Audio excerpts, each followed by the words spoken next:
Thank you very much. It's a real pleasure and a real honor to be here, and I want to thank Professor Rogers for the warm welcome and all of you for coming out on a summer afternoon. I know there's other things to do on such a day, and I also want to thank Ed Price for inviting me to Texas A&M to give this address as with the Political Science Department and the Center for Conflict and Development. I've titled my presentation, A Roadmap to Sustainable Peace in the DRC. I thought that's a lot of hubris, since frankly, Congo has never known peace. Conflict and instability have been in what is now known as the Democratic Republic of the Congo since before King Leopold ruled the place and Belgian colonial rule. And so it's been a very long period of problems and trouble in such a vast region of Africa. But still, what I'd like to do, despite my big title, is really point to some of what I consider the key pillars for sustainable peace and an approach to progress moving down the road, or progress down the road. Because I think that's what we can hope for, is progress down the road. We may not see the end. It's going to take quite a long time. And I want to treat this presentation and this opportunity as a chance really to brainstorm as I prepare perhaps to work, and I hope very much that we'll be working together with the Conflict and Development Center on working on research and data collection and implementation in the DRC. And so I'd like to treat it as an opportunity to get feedback from you and to really, challenge some of the ideas I put out and some of the approaches that have been utilized in the past.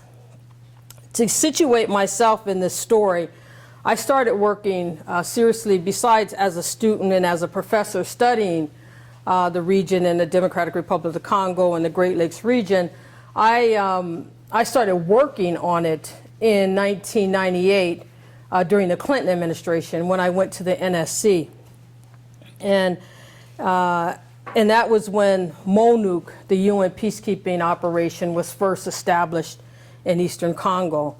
And then I went back to academia, and then in 2001, as part of the Bush administration, became even more deeply involved in trying to address the challenge of sustainable peace in the Congo. And so it's been many, many years, and that's why I have, I think, the humility to recognize that this is a very long road, and it's going to take a lot of effort to achieve what we all hope for, which is sustainable peace, economic development, and national integration of DRC. Now, to situate DRC in terms of its importance, it's a country that is at the very center of Africa, bordering 9 countries to the north, to the south, to the east, and to the west. And so instability in the Congo is basically instability in the heart of Africa. It's a country of vast natural resources, particularly mineral wealth. You hear all the time about coltan and cobalt and diamonds. It just has resources upon resources upon resources, coal. And many point to those resources as part of the story of its instability. It has great forests and enormous hydropower. And so Congo has an impact on global efforts to address food security, to address climate change, and to generate clean and alternative sources of energy. So it is a hugely important country. Now, unfortunately in the US, the image of Congo and the way in which we frame it has everything to do with human rights violations, human tragedy, impunity, sexual violence. And all of those things are true in parts of Congo and are compelling, but it's somewhat short-sighted. And certainly, I believe, does not get to the root causes or the underlying causes. A U.S. government policy in the Congo can't be based on the priority being to prevent impunity and to stop sexual violence. because those are symptoms of deeper underlying causes. And so if you're going after the symptom, you're never dealing with the root, and you can't have an effective policy in terms of sustainable peace. So I would suggest instead that the goal of U.S. policy, moreover, the goal of the work that I hope to be doing with the Peace Institute is threefold. One, achieve national peace and regional stability. Secondly, to advance good governance, national integration and reconciliation. And third, to create an enabling environment for development that benefits all Congolese. In other words, inclusive growth and development, national integration, good governance, and peace and stability. The problem for those three is my benchmark, my key pillars of where we need action is 71% of the population lives below the poverty line today, despite the vast natural wealth. So that's a clear indication of a need for more inclusive economic growth and development.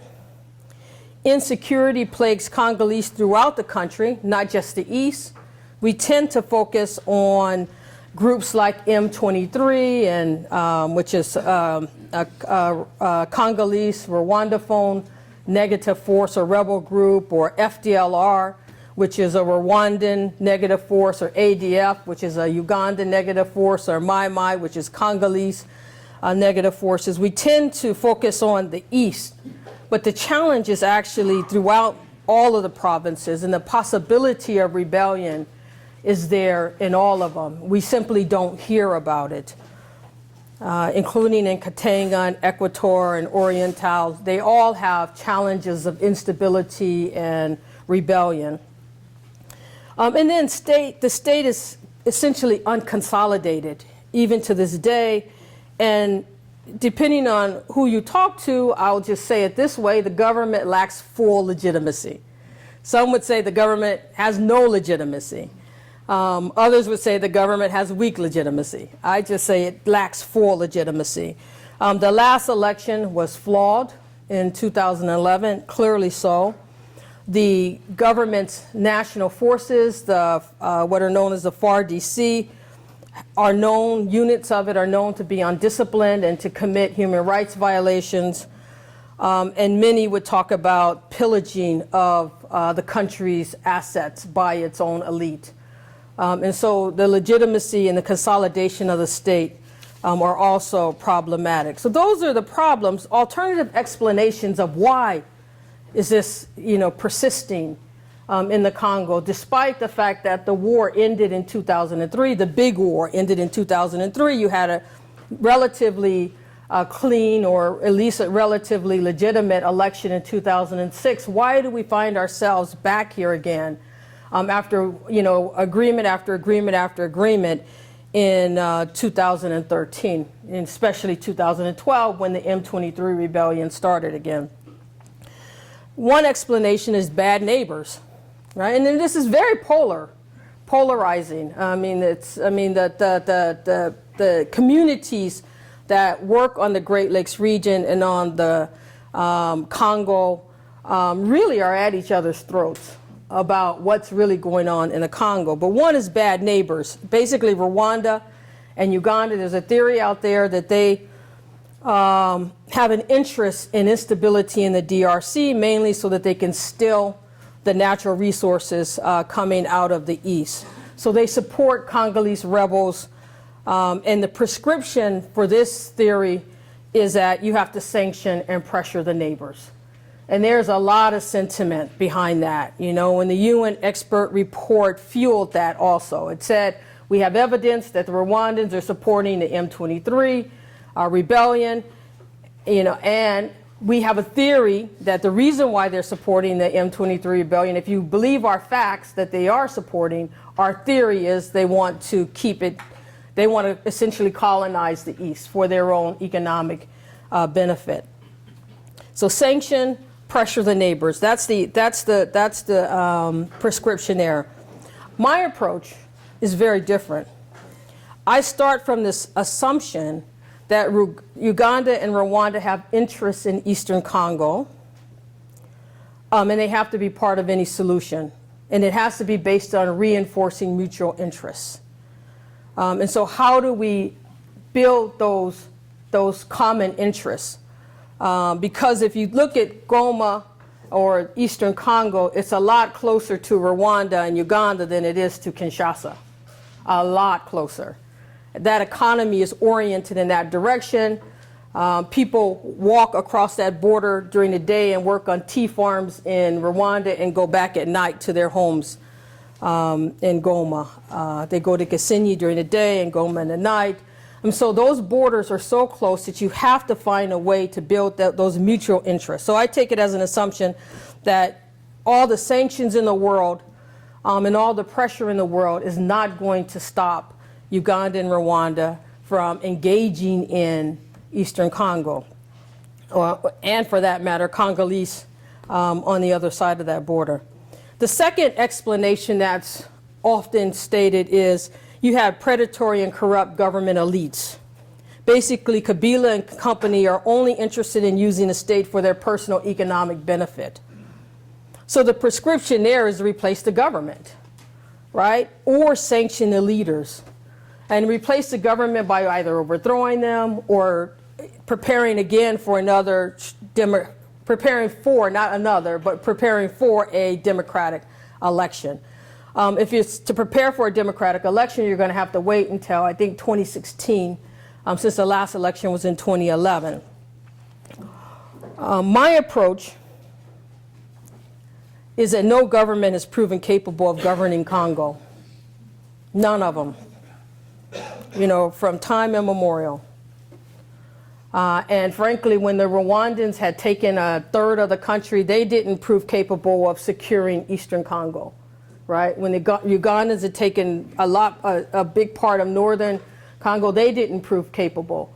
The Belgians never proved capable. Frankly, even Mobutu, who was a strong man, many would say a dictator completely backed by the United States, there were still rebellions taking place during that period of the Congo. And so the approach has to be not focused on individuals, depersonalize it, and focus more on institutional development, including anti-corruption mechanisms.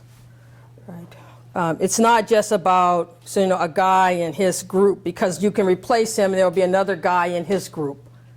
Right? So you're just replacing guys in their groups. Then the third explanation that you hear in the policy community is, I would call it a unified international community to the rescue, right? Essentially, it's something to the effect that do more and do it together, right? That would be the prescription, do more and do it together. So essentially, when they're talking about this, it's the UN taking a leadership role, given that MONUSCO, a force of about, 18,000 or so, one of the biggest peacekeeping forces in the world, is in Eastern Congo. You have the special rep to the Secretary General there. Now you have a special envoy just appointed, Mary Robinson, the former president of Ireland. So you have top leadership. Ban Ki-moon was just in Eastern Congo. So the UN, representing the international community and the legitimacy of the international community, should move in and essentially take over. And everybody else should support that effort. So especially everybody else is the Belgians, the French, the UK, and the US. So really what they're talking about, the UN and Western powers, let's bring in the AU, that'll give it some flavor, some color. And the South Africans, that they're engaged. They were the mediators for the peace process in 2006. A whole bunch of resources are going out of Katanga, not talked about the way it is in Eastern Congo, but the South Africans have played a role, and they've also done some part of training the FARDC. So, let's everybody unify and get together. Do more and do it together. My approach is different, which is that different interests drive different actions. As a person who was very much involved in, working from a government perspective on the Congo and the Great Lakes region, one thing I can assure you is that we're never going to all do it together. And not a lot of people are signing up to do more. It's really quite unfortunate, but it is the truth. And so anybody who's building a policy around the assumptions of all together and all in is going to be disappointed. We have had periods in which there's leadership, and that's what I think is alternative approaches. You've got to focus on key leaders for different parts, perhaps. South Africa, with USG backing, again, was the key lead on the peace process in 2003. The UN, with South African backing, was a key lead on the 2006 elections, right? And everybody else fell back. When you look at rapprochement between DRC, Rwanda, and Congo, which was the tripartite plus, that was a U.S. government-led initiative, and everybody fell back because we owned it, right? When key partners will own a piece of this problem, others will defer, typically. But you have to own it and own it fully, which means that you risk failure, right? And you have to be willing to risk the failure at the same time that you have greater opportunity for success. And I think this is especially important in two key areas moving forward to sustainable peace in terms of 2016 elections. The difference between 2006 and 2011 elections is no one owned the process, right? Not the government, right? And not the international community.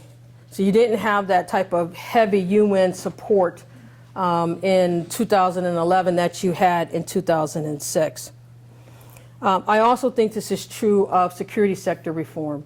We've all been involved in a little bit of trying to train the FARDC, but nobody really wants to do it in a comprehensive fashion. You know, not the South Africans, they've done their part, the Belgians have done their part, we've done a little bit, the French have done a little bit, the UK's done a little bit. But think about a force that's been trained by so many different countries with their own, you know, methods and approaches, and you just get more incoherent. So those are some of the alternative approaches. So what are my assumptions and what then are my approach? And this is where I'd like to get, you know, feedback. And I don't see a clock, but I said I was going to give myself 30 minutes. And so I'm not sure where I am, but if somebody in 30 minutes, you know, when I'm at 12, there we go. There we go. Thank you. Wonderful. That's action. All right, I got 10 minutes. Good. Perfect. So what's my assumptions and what's my then follow-on approach? First, as I said, Uganda and Rwanda will remain involved in Eastern DRC. So you need to guide that to be mutually beneficial. All of the effort on sanctions and on pressure is not going to undermine their fundamental interests in the region.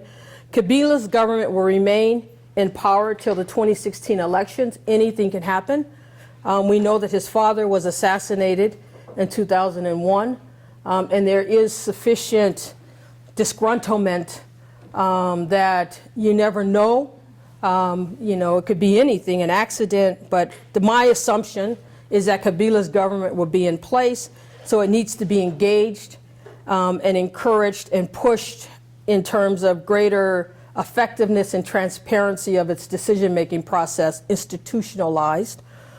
The third assumption is that the negative forces will remain destabilizers with or without neighboring support. In other words, they don't need Rwanda and Uganda backing to destabilize. There's enough arms, they're sufficiently organized, there's enough material assistance even coming from the FARDC, the government's forces, that they can remain effective. And so you need to have a security option to address these negative forces. You also need to have a robust negotiating option to persuade some to put down their arms in a DDR process in place. So you need some type of comprehensive security approach to addressing the negative forces in Congo. And the fourth is that the natural wealth, for the natural wealth to be used in an inclusive fashion, you've got to bring in all stakeholders, right? So that means the bad miners, you know, those nasty guys that Global Witness hates, right? They have to be part of the process. If you're going to, now So what I'm saying is, and what you hear from me, is an inclusive approach. I'm essentially saying bring them all in. And in time, as you build the institutions and you build new practices and you build new accountability, those who aren't going to play and play fair or change their approach are going to be clearly identified. And then you take action against those individuals or those groups.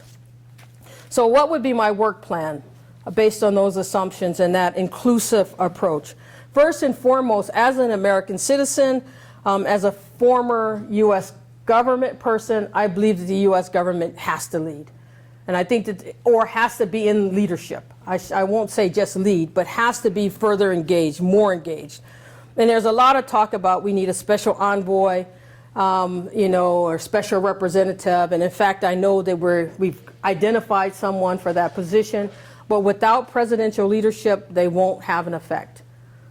One thing about the Congo is there are a lot of special envoys. Everybody has one. Belgium, UK, France, everyone. And they all sit around and talk and have coffee and lament, oh, the government's not doing this, oh, Rwanda's doing that, oh, this, that. But they're not effective unless they have the backing of their president, right? And that presidential engagement, because everybody knows it fairly quickly.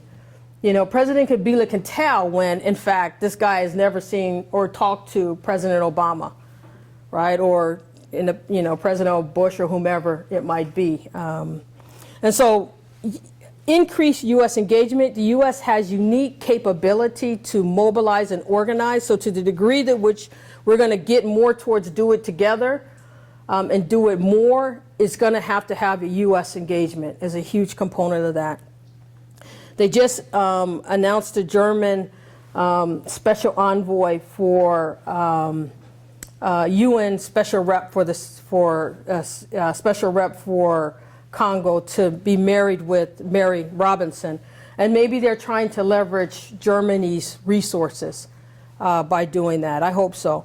I would say re-energize a tripartite plus-like process. And tripartite plus was during the Bush administration, which was a mechanism for getting all the countries, specifically Uganda, Rwanda, and the DRC, to talk. But I would change it a little bit, and it would be more focused on economic interdependence and creating greater transparency in the economic relations which are already taking place in that border area. And so really trying to deal with what I call the first one with U.S. government engagement is track one diplomacy, government to government and government to governments. In re-energizing the tripartite plus type process, or border towns with economic interdependencies, a track two and track three diplomacy, right? Individuals like the conflict center, the Center for Conflict and Development, working with the Congolese government and the Ugandan government and the DRC government, and with economic actors and others to try to build that mutual economic interdependence, as well as facilitate talks between the communities on both sides of those borders, both Uganda, Congo, and Congo, Rwanda. Third, peace building at the local level. The U.S. government has a thing called Goma House, which is not open anymore because of insecurity, and Benghazi didn't help, right? And the U.S. embassy's trying to challenge that so they can actually get out to Eastern Congo and figure out what's actually happening and engage the communities there. Right now, all of our information comes from the Belgians. So you can imagine how good that does us. We're getting a Belgian perspective on the challenges. So reopen Goma House, give us the capacity to engage, especially in Eastern Congo, because that's the hot spot for instability in the region. I would say build houses of peace, conflict prevention, before a problem becomes a major issue between communities. Get in there and help resolve it. Ed was telling me earlier today about land being a highly contested issue. It probably needs this type of local conflict prevention intervention. I would say post-conflict development centers, basically helping local people with skills training, and really doing the track three diplomacy of people-to-people engagement. So peace building at the local level would be a key component of my work plan. And then the fourth element is security sector reform, right, of the army and the police. Everyone knows that this is you cannot get peace in Congo until you have a disciplined, professional national army and police. It's just not going to happen. It's a big vacuum, right? The country becomes a big vacuum, and everybody's neighbors and anybody's rebel will run in and out of the Congo and use it in that fashion. And so you have to have serious focus on security sector reform, and no one in the international community has been willing to take that on. And the government's seriousness about taking that on is also, quite wavery is the way I would put it, or inconsistent. Again, the Center for Conflict and Development has done some work on this in terms of trying to train the FARDC to provision themselves so they're not stealing from the local community. I think that should be built upon. The U.S. government has a good track record at very low cost with international military education training and justice programs. All of those can be taken on, but fundamentally the FARDC in particular needs to be trained as well as the police, and there needs to be someone who steps forward with the ownership for doing that. And then the fourth, and this is more strategy than sort of work plan, is I always say you've got to build where there's a bridge already being built, is the way I would put it. You don't want to start fresh. And so I would really piggyback on the framework agreement that the 11 heads of state signed in February of this year in Addis Ababa. And that framework agreement is basically principles for engagement, what the DRC needs to do, what the neighboring countries need to do, and what the international community will do to be a guarantor of that agreement. Now, it's an agreement just like the 2008, the 2009. There's just been so many agreements in the Congo, but it's the current one. And it's the one that everybody's mobilizing attention and resources behind. And so I say build on it. And in particular, there is identified within the framework agreement national oversight mechanism. And that national oversight mechanism is supposed to involve all of the government of the Congo's engagement in working on state consolidation, the consolidation of state authority, on working on decentralization issues, again, better governance, on providing basic social services and delivery, and working on structural reforms of government institutions, transparency, financial reform, security sector reform. And so build on that national oversight mechanism, build on the global community or the international community's mobilization around this framework agreement. But when you call it the 11 plus 4, right, which is what it is, it's 11 African heads of state that signed, plus the 4 being the UN, the AU, and SADC, and the conference, the International Conference for the Great Lakes region. If that's really the body, nothing's going to get done, because everybody can say it was somebody else's responsibility. There has to be leadership and ownership of pieces of this agenda, and the government of the Congo is the most responsible, and I would put the greatest emphasis on dealing with the government of the Congo to play its part through its oversight mechanism, and then get elements of the international community to bite off different pieces of the challenge. Preparation for the elections through the Independent National Electoral Commission is another way to mobilize society and civil society, and I think it should be used as a mechanism for doing so in terms of civic engagement, and building the institutions, the norms, and the practices and expectations about legitimate governance, so that everybody feels that, okay, well, I may not like this government coming out of 2011, but I have another chance, and it's going to be a clean election because I'm going to be very much involved, because I have a responsibility as a citizen and not just looking to my leaders or looking to the international community. So why don't I stop there? and we can, have some, you can ask some questions or we can have some dialogue. I'd like to get your reaction to my inclusive approach and the specific elements of the work plan. Yes, ma'am. First of all, thank you for coming in, and I really appreciate you coming and giving this talk. My question is mostly about the international, I guess, influence that we have in the DRC with the U.S. mostly. How do you differentiate between too much influence on a region and not enough? When is that balance achieved? I would treat that as, you have to say more about what your question is getting at, but from my perspective, I treat that in terms of an external power's interest in another country as a matter of our interests and how we conceive our interests, right? And again, I think we have to be strategic about which countries we're going to get more or less involved in and engaged with in terms of both the opportunity for success, but also the importance of the country, right? And so this is where I take issue, I'll just do it, with the Obama administration right now. And I understand their perspective. The Obama administration's perspective right now, President Obama is going to Africa. Very important that he do so. And he's going to Senegal, he's going to South Africa, and he's going to Tanzania. Very important countries, all three of them. You can't argue with those three countries. But he's part of what his administration has done is said, we're only going to engage democracies.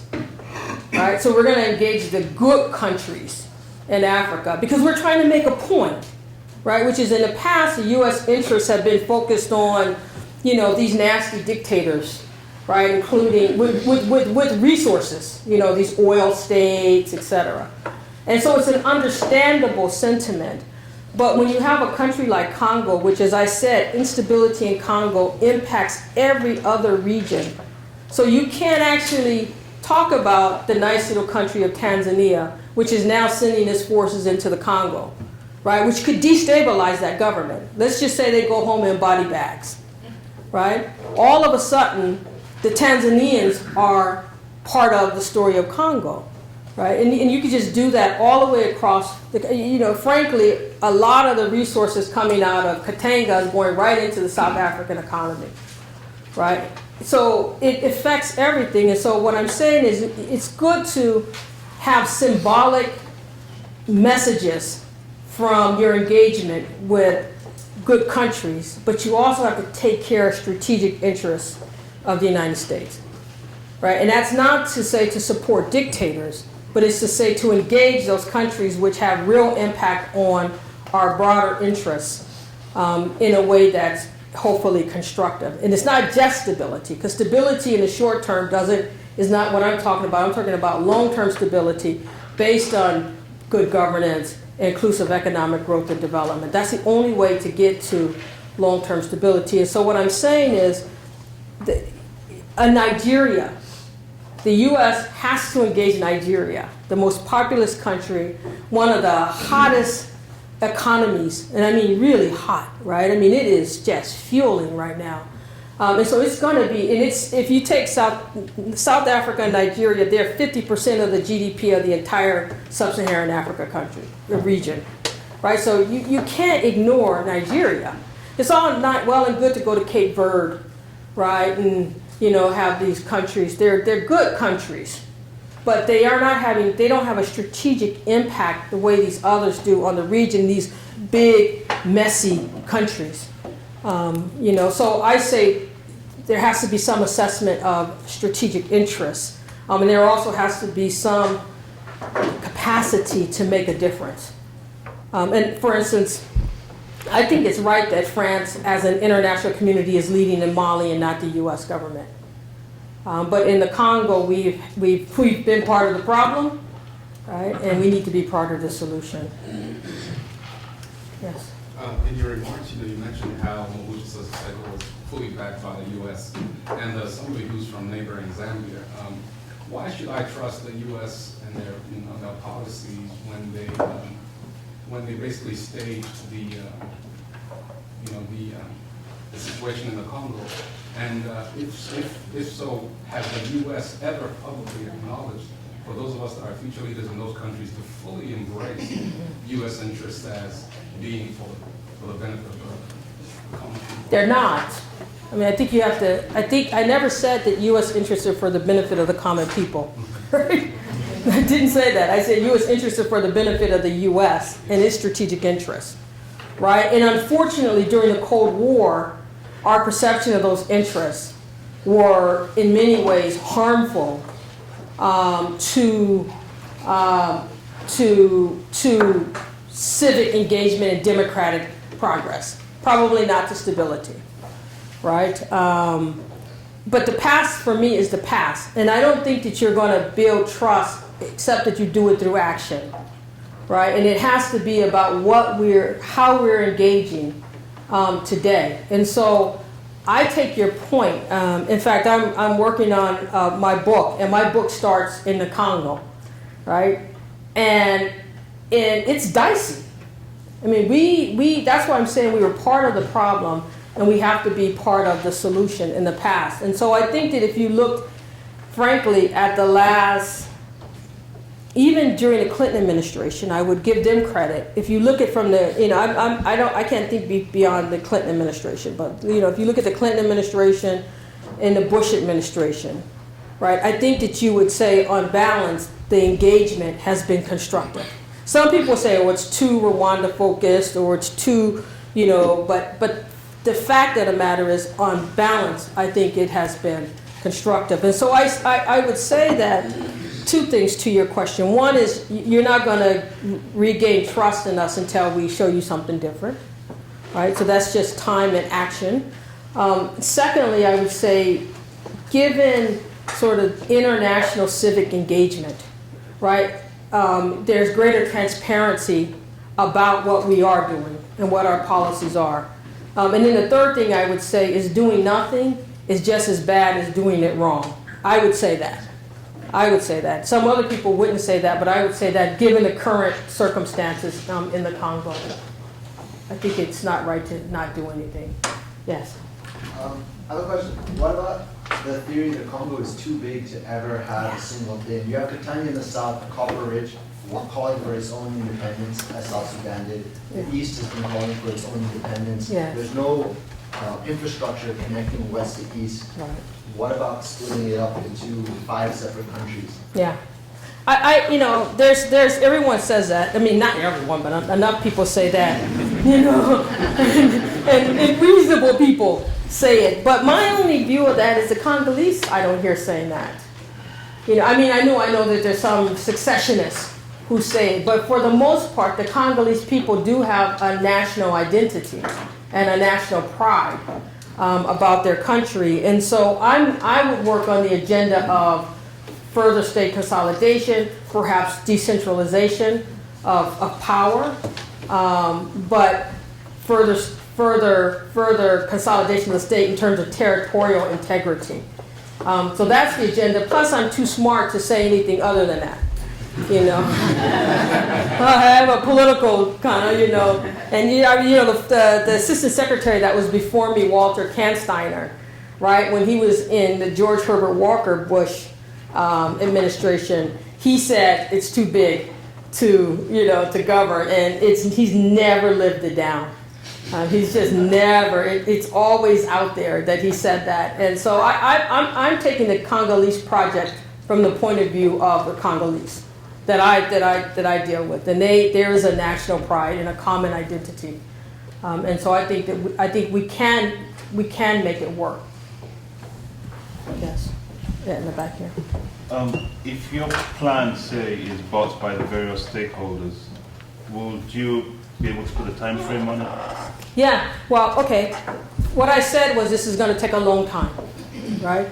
But you can get the oversight mechanism up right away, right? That doesn't take very much time at all, and that could be based out of with the president leading or with the prime minister leading, right? Because it's a governmental a mechanism. It should have presidential leadership, and in fact, the framework agreement says that the president has to oversee it. So I think that can happen right away, to get it organized. I think that the issue of building mutual economic interests between the three heads of state and the three countries can be done on a short term to intermediate term, because it's already there, and it's been there and it's been disrupted, and it's, right, there's oil right now in Eastern Congo.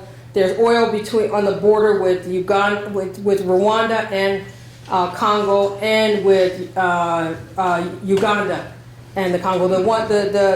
The oil in Lake Albert between Uganda and Congo is known.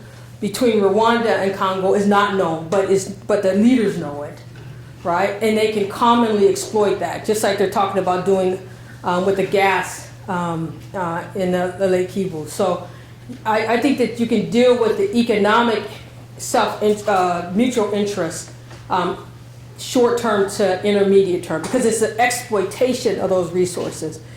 And one would want to do that exploitation of those resources in a more transparent and institutionalized fashion, right? I wouldn't do what many are saying, other advocates are saying, which is suspend all, they're saying don't do any more oil exploration, don't give any concessions because it's not right, and it's gonna, be a ripoff of the country again. I wouldn't do that.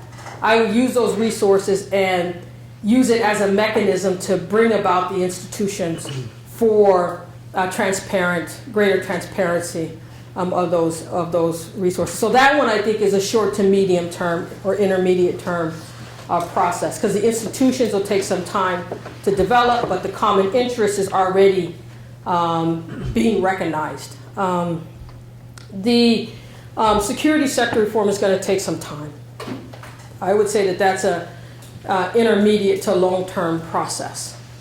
Right, and it's gonna take some guts, right? Because you are gonna have to get rid of certain folks in the army, who are selling weapons to the rebels, and who have been part of human rights violations, and you're gonna have to separate those folks out. And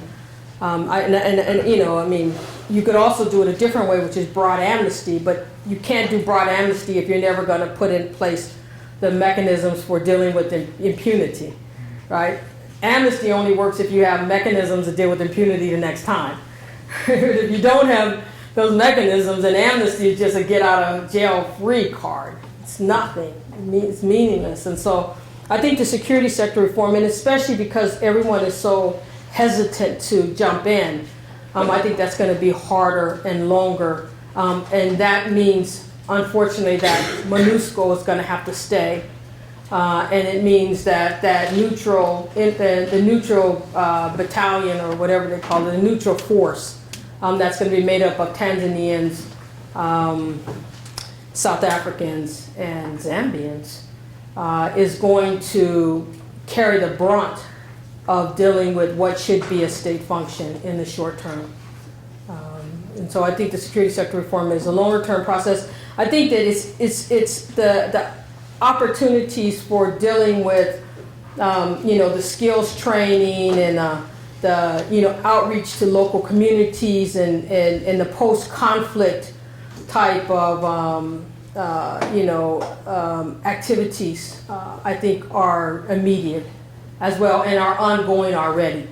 And so it's a matter of learning what is working, not working, and scaling it up, right? Bringing in more resources, scaling up, and mobilizing local resources. There's quite a lot of capacity, experience, and knowledge in the Congo that should be drawn on and further supported through resources. Yes. Yeah, I've got several questions, but maybe I will start with just one. I'm originally from DRC. Yes. And I commend you for mentioning some of the problems that are plaguing the entire region, and kind of like the roadmap that you presented. I've got a lot of worries and a lot of concerns about what you said there. My first question is, why do you think no single government, as you mentioned, were able to effectively govern Congo? Yeah. Oh, that's a good question. Ask me some more, though. You said you had several questions.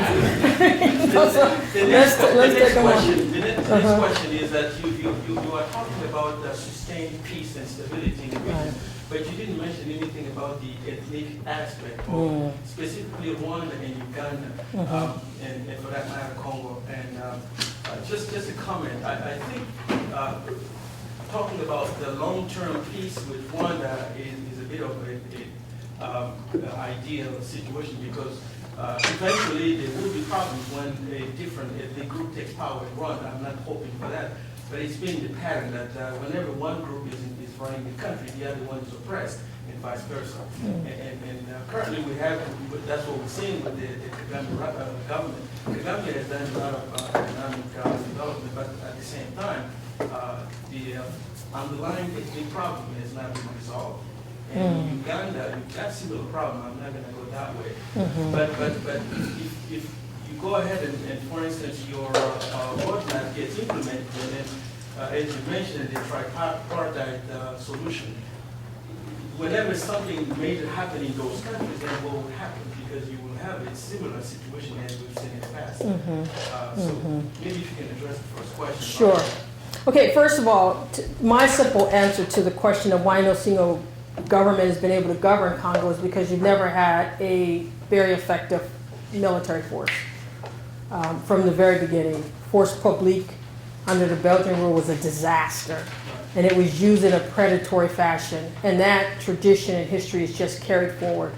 And so I'm coming from a state building mindset, right? Charles Tilley type of mindset that says that until you can build a national army based on, some degree of taxation, right, and you can secure your borders, you're not going to have the type of state consolidation, and you've never had that. You've just never, like I said, the tradition of the FARDC that it comes out of was in fact predatory, and it was a human right abusing institution, and it hasn't changed, right? So that's my simple answer, which is if you gave me a silver bullet and you said, what can you do today that would have the biggest impact on governance?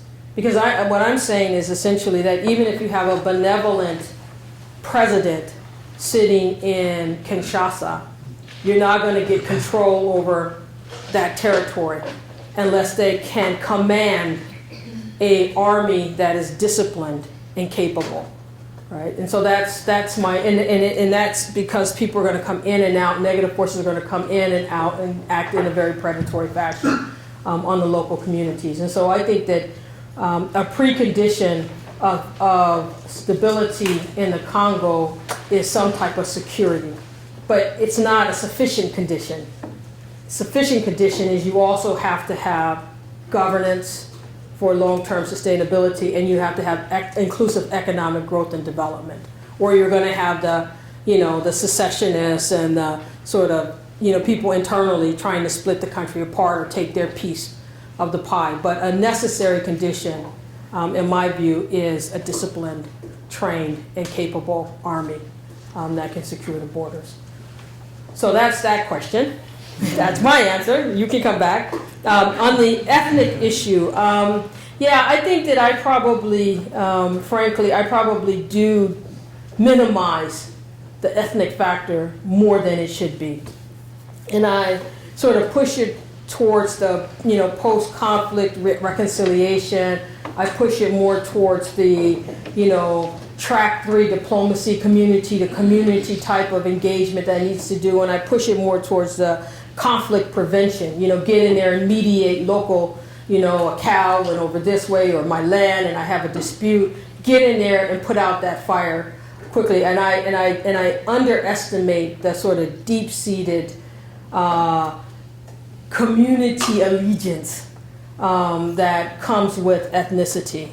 So I agree that I probably am not factoring it in sufficiently.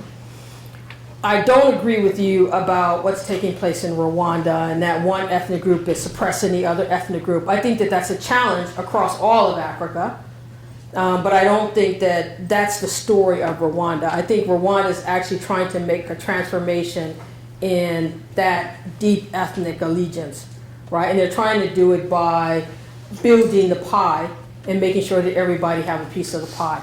I know that people are skeptical.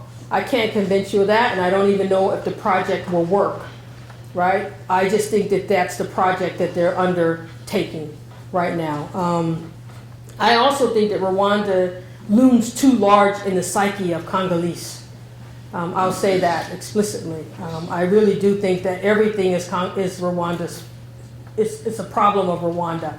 I'm not saying you, I'm just telling you my views, right? Which is, even before you said what you said, I really do believe that, that Rwanda looms too large in the psyche of Congolese. So that would be my answer is yes, you're right, I've underestimated ethnicity.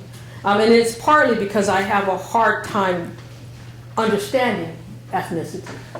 To be honest, I don't come from a society that is divided in that way, right? I come from a society that's divided on a racial basis.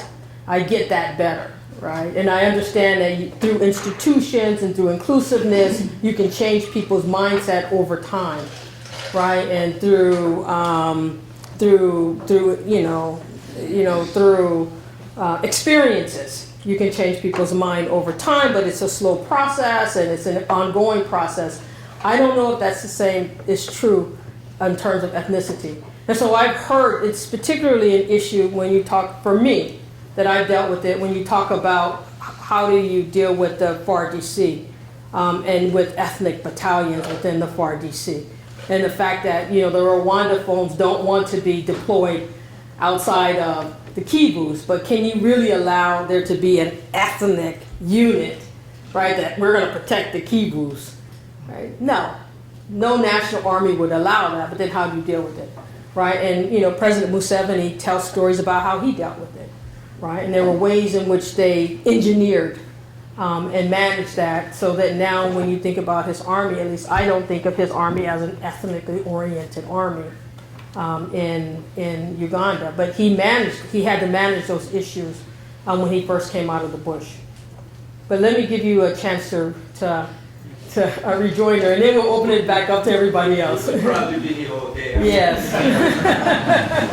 The ethnic issue is extremely serious in that part of Africa and in Africa in general.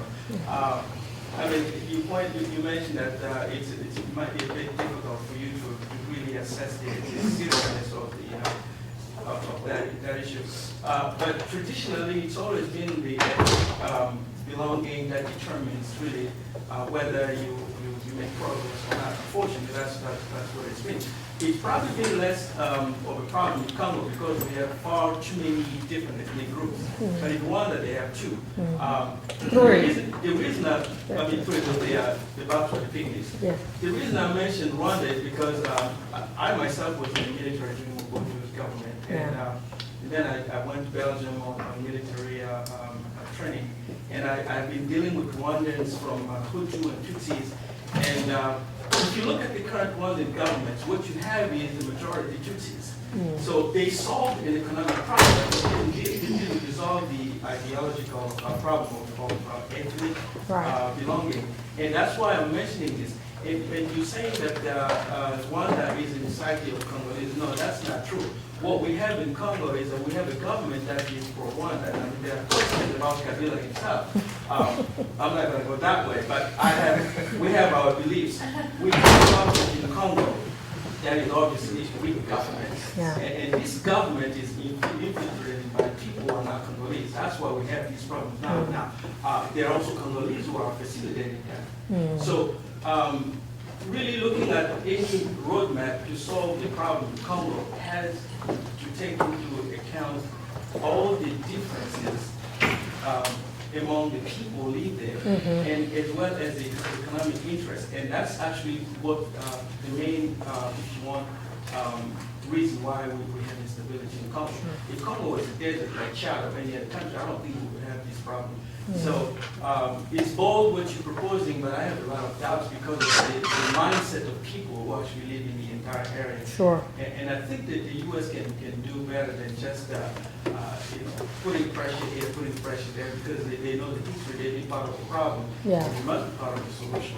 So there are too many influences there because of the economic interest, Right. and that is keeping the entire region unstable. Yeah. And you mentioned oil that's being found now, which added to the layer of problems that were already there. So my main concern is that the real issues of ethnic composition is not being addressed. I mean, we can talk about developing, building, and doing all those things, but then as long as people are thinking in a certain way, eventually everything might collapse. Yeah, thank you. I have an answer for on the ethnic side, but it's I pointed to it and I alluded to it, but I didn't flesh it out, and that is on the civic. When I talked about the electoral process and sort of the opportunity for civic engagement and civic education is part, for me, in general, in terms of Africa, is part of that. It's that communities aren't marginalized because of their ethnicity, right? I mean, I can't change their identity and their sense of belongingness, but what you can do is change their sense of marginalization because of that identity, right? And so that to me is part of the solution there. On the Rwanda side, as I said, I think it's just an experiment, and we'll see what happens. It may fail, but I think they are trying to do something different, but they may not have achieved it at this point, and it's probably going to take a lot of time as well. Others, yes. So earlier you made the point that Rwanda and Uganda both prospered off of the instability in the Congo. And at the same time, I think you can make the argument that the United States government, and specifically Western capitalism, also profits off of instability in the Congo. So how do you see those strategic, goals shifting? How is that possible? Is it even possible, I guess? Now, let me correct you. I was arguing, I put out what are some of the explanations out there. And one of the explanations was that Rwanda and Uganda keep instability going in the Eastern Congo so they can steal the resources, so they can profit. I argued that I don't agree with that, but that's an explanation that's out there. What I said was that the region is economically interdependent already, and so you need to make sure that that's done in a mutually beneficial way. And one could argue against that argument that's out there, that stability in the East is actually a better way for them to develop, to benefit economically, not instability in the East. And so I don't agree with that, nor would I agree that instability in Congo benefits the West. It's not at all. I don't think that it does at all. Why would you say it does not at all? I mean, that's a huge reason why we're able to get resources for such a cheap price. Who's getting the resources for such a cheap price? I mean, maybe not directly right out of the Congo, but you have to follow the whole line of the chain of it. Well, who says that instability? Who says that instability doesn't increase the price of resources? Because you have to put all kinds of security there. Because you have to build. I mean, you're making an assumption that the price of the minerals coming out of the Congo are somehow depressed because of instability. And I'm arguing that, in fact, you don't have to have worker safety or security and environmental standards, then the price is going to be lower to get those resources. we don't agree, right? You show me the price of the cost of the minerals, and you can show me that somehow instability there has made the cost of those minerals lower in Congo than if you got them someplace else, and then we'll have that conversation. But I don't think that empirically is correct. I don't think that I think it's an assumption that is often repeated, but I don't think it's based on empirical data. Let's find out. Let's find out. Yes. I have a lot of hands. People want to say, yes, it is true. Yes, but I'm not going to let you. Yes. Right here. Okay, well, so your approach seems to be very institutional driven. Yeah. So can you go into more detail how you plan to establish these institutions? Yeah. Are they going to come from a grassroots bottom-up campaign, or is it going to be very foreign and outside actor dependent? Yeah. First of all, I don't think that outside actors, sort of parachuting in is the best way to go. And I think sometimes we don't know something and we create another problem. So I think it has to be based, which is what I was saying, you have to build on local institutions. You have to build on dynamics on the ground, right? And so that would be the first part of it. And so to be more concrete, when I talk about, maybe Ed, you should talk about, I'm gonna usurp his program, right? But for instance, he's talking about working with local universities in Eastern Congo, right? And building on the work that's already being done there, right? When I talk about the civic education, I'm talking about working with the Electoral Commission, right? The reconstituted Electoral Commission. When I talk about transparency in the planning process, I'm talking about trying to use this framework agreement, and the Oversight Mechanism, which is a government mechanism, and putting some capacity in there. And that capacity could be Congolese capacity, right? But supporting it, emphasizing it, and pushing it. And so that's where I was saying that when you build a bridge, you need to build on something that's already in place instead of coming up with your own and plopping it into a setting. So it would really be to identify those local players and institutions. And I know some of them. I know some of them. Just put it that way. From the highest level, and then could hook into at the local level as well. And so it would really be to influence what is already happening, and then maybe put some pressure to direct, or some resources to also help direct that. Yeah, I know that's very general, but it gives you at least gives you the philosophy behind what the approach would be. Yes. So you talked about the U.S.'s strategic interest in the Congo. What do you take that to be exactly? Yeah. The main strategic interest that I see for the U.S. is, again, stability in the whole neighborhood, right? Stability. I mean, right now we're just bleeding resources, frankly. But we're bleeding them on the humanitarian side. We're bleeding them on the cost of MONUSCO and other places. Why not use that in a more constructive fashion? And so I unlike my friend here, believe that, in fact, an environment that is one that is predictable, an environment in which you do have the building of the infrastructure is a lot better place for business. And we'll be seeing, there are not very many, if any, frankly, American companies operating in Eastern Congo. There aren't. There may be some down there towards the Katanga area, Freeport in particular, but there aren't. This is Chinese and others who are in the East. And that sort of chaotic environment actually, I think, is more costly. And I'm not just saying that our goal is to take resources out of the Congo. That's not what I'm saying at all.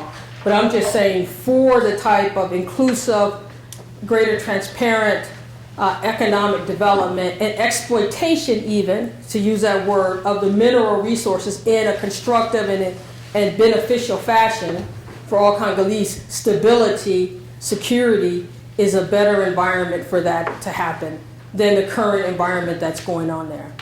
And so I think that that's a strategic interest. Our core strategic interest is stability in that region, which affects all of Africa. Can I interrupt just for a moment, so people know what the time guidelines are? I think we're going to shoot for a 1:30. So if you're thinking that we're going to wrap up any minute now, we have about 20 more minutes. So if you need to leave, you might just take this opportunity to leave. If not, I think this is a great discussion, and I'd like to have it continue for a little bit longer. To the extent that that's okay with Dr. Frazer. Absolutely, yes. Yes, over here. Hi, yes. You talked a lot about security and training the security, and I think that is very important because you've also said that no country has or even the Congolese government has really taken on the goal, because it is such a big goal. Who do you see taking on the responsibility of security, and how are they going to do that? I know USAID doesn't really train security anymore, so Right. if it were going to be the US, would it be the Justice Department or even American military? Yes. Good question. My desire would be that it be the U.S. government, and it would be all of the above. The Naval Postgraduate School, for instance, does civil, a lot of work on justice and human rights and that type of training. I've been part of those programs before. Different. So you have different academies. The U.S. government has trained a battalion, a Congolese battalion. They've done one. So my desire would be for it to be the U.S. government. The U.S. government is stretched thin. It has very few resources mentally. There's resources, but it thinks it has none, right? And so the likelihood that the U.S. government would take on ownership of this is very low, which leads me to the UN, which is always the scapegoat. But it's probably the appropriate one in this case, given that we're putting so much money into a Band-Aid, and that Band-Aid is MONUSCO, right? And now we're putting money into neutral, this neutral force. When I say that, then I have to ask myself, but who in the UN trains anyone, right? But the UN needs to fund it. That way, if it doesn't do the training itself. The South Africans had at one point taken on this job as well, and they could. I think it's a matter of will and capacity, right? It doesn't seem like anybody Has the will. Well, one or the other, right? Exactly. I think that there is wills in some cases, but then they lack the capacity. Right. So. Right. It's a problem. Yes, Thank you. and my two brothers here who have a view. So you're answering her question, not me. Maybe one comment first. The gentleman mentioned, all the mining factories and people. I mean, there are published reports on American corporations, getting away with low taxes or no taxes. The government cannot enforce the taxation. I'm not going to go that way. No, don't. Talking about security. Because unless you cite me a report and then give me the sources, I don't want to hear about it. Because I've seen those reports. I've seen those reports. Yeah. And they're all based on assumptions. Talking about reforming the security sector, I mean, we can talk about that, but then again, the real problem is that every single government in Congo has never been willing to do that. Why? For instance, talking about Mobutu, when Mobutu was in power, he had his own army within the army. Why? Because he didn't trust the national army. And then how do you maintain security of the country when you have different armies with different chain of command? The reason he did it because he didn't want to be deposed one day or feared because of what he was doing, they would get killed. Right. So now the Kabila government that's now there is doing the same thing. He has his own army within the army. So we can propose reforming, training, but the Congolese themselves, who are patriots, want to protect their countries, but we have government that's Okay, but that's not an answer. Okay, so I understand that's a perspective, but that's not an answer. But Yes. there's no willingness to do that. I understand. within the government itself because they have no interest in protecting the country. I wouldn't agree with that. They're a bunch of crooks who only care about themselves explanation. That's exactly what's going on. That's the explanation, yes. Please. An answer to her, right? No. Okay, wait, okay. Before we lose focus, does anyone have an answer? Who's going to do this? The security sector reform. We've got one answer, which is nobody is because they're self-interested in not having it happen. Somebody said Yes. private sector would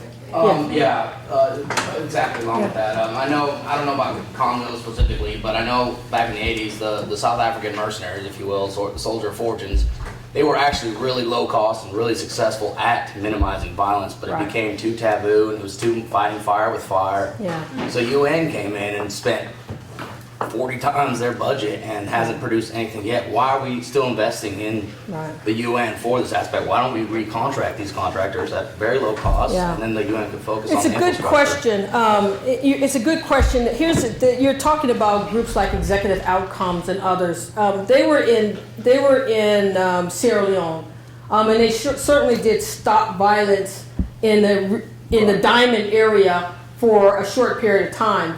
But what they got was concessions for those very diamond mines. And so that won't lead to the inclusive development approach that we're talking about. So that sort of short-term intervention, it doesn't create the sustainable. It puts a pause on it. What we did in Sierra Leone, which is, I think, instructive, is we got what we did. I mean, besides the British came in and sort of took over Freetown and protected it, but to push the Revolutionary United Front rebels off of those diamond mines, we had to get capable and willing forces, right? And those were actually Pakistanis, and those Pakistanis actually they actually engaged. In other words, they fought the rough and pushed them off of those diamond mines. And then the government had opened up a process of inclusive engagement with those groups, right? Brought them into government and then had a legitimate election.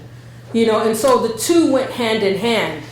In the case of MONUSCO, you haven't had the capable forces that are willing to engage in a sustained way, right? I.e. MONUC, before it was MONUSCO. Now they're trying to do this with this international neutral intervention force, which has a mandate that it's going to actually go in and, whoop up on these rebels. Now, the Tanzanians are untested, right? So when they take their first bloody nose, will they run? The Zambians are untested, right? The South Africans are not. The South Africans have been in Eastern Congo and they've done this. We've been calling for an international neutral force, frankly, for more than 7 or 8 years. I don't know that the conditions are such now that it will work. So what I'm saying is the solution of the executive outcomes types is a little bit short-sighted, or short-term, not short-sighted, but short-term. What could fit in between there are, and what America did in Somalia, right, which is, I think, a comparable situation of really craziness, is the regional countries with capacity deployed. Right? Now this is Uganda and the Burundians who were untested. The Ugandans were tested. They went in and the United States poured in support to them. Right? We poured it in terms of APCs.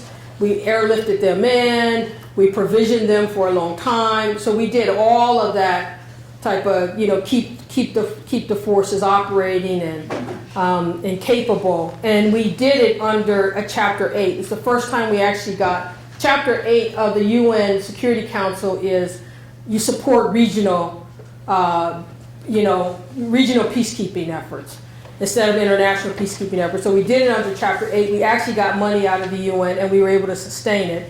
And then you have the State Department bringing in contract support, right, including securing areas. And so there is an intermediate that one could do, especially if we could get a Chapter 8. Yes. Might there be some precedent with what Nigeria did in West Africa with the Liberia problem, leading the coalition of other West African nations, also strongly supported by the American government? Yes, Do you think that it's might for work? sure. We did it in Sierra Leone, and then we did it again in 2003, I guess it was, or with Ellen Johnson Sirleaf's government that came in, and when Charles Taylor got taken away.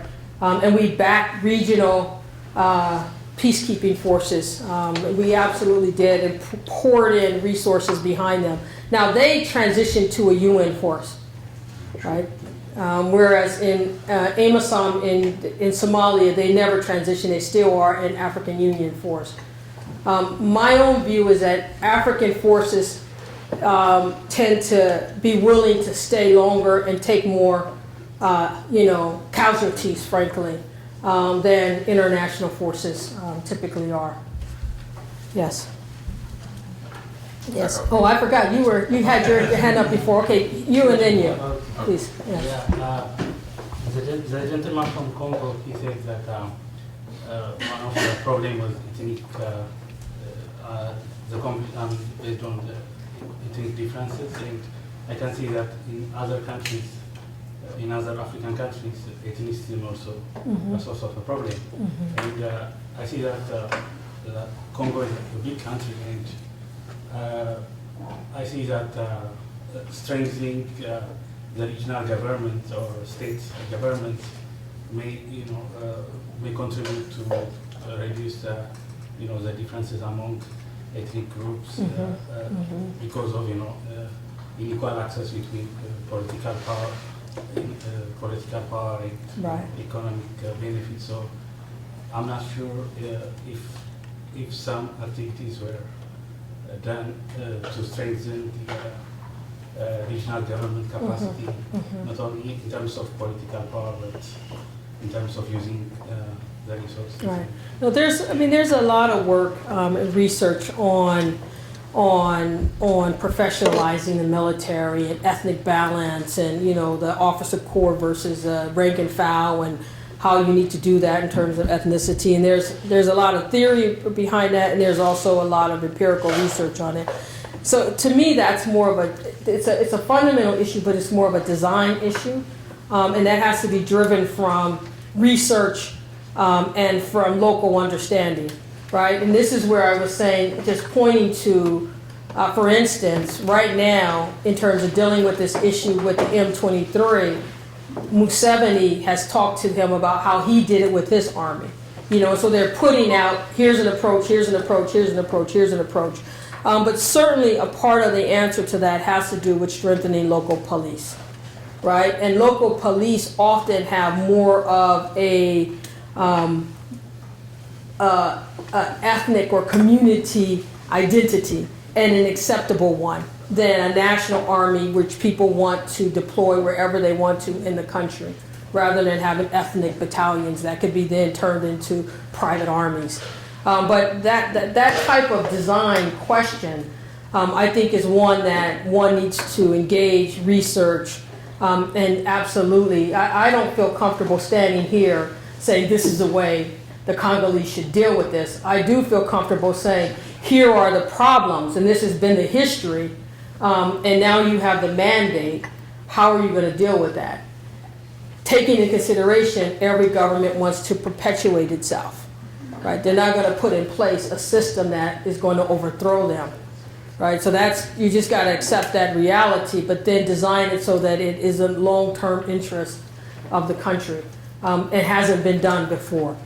And so that's what we're looking at, is something that hasn't been done, but is absolutely necessary, because things can't continue.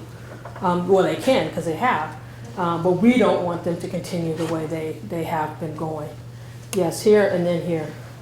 Well, as you alluded to earlier, China is making inroads in Congo, and they are making decent progress, considering they have a centralized economic planning and execution.